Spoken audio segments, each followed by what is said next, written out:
Hello everyone, কেমন আছেন সবাই? আশা করি সবাই ভালো আছেন। আজকে আমি এই আমের আচার বানাবো। হলো মিষ্টি আচার, মিষ্টি আমের আচার। সেজন্য প্রথমে পাঁচফোড়নটা হালকা করে ভেজে গুঁড়ো করে নেব।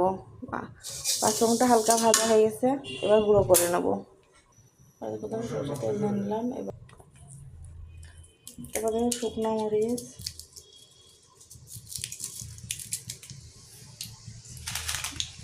আস্তে পাঁচফোড়ন,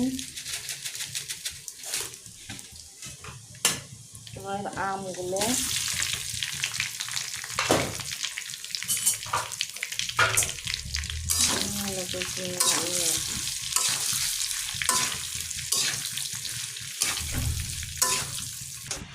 হালকা একটু ঝাল করার জন্য একটু ঝালের গুঁড়ো অ্যাড করবো।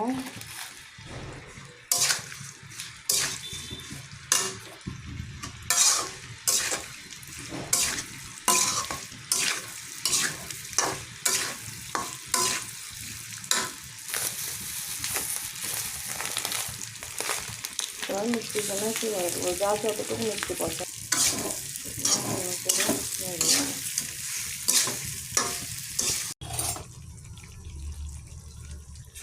এবার দিয়ে দেবো সেই পাঁচফোড়ন, ভাজা পাঁচফোড়ন।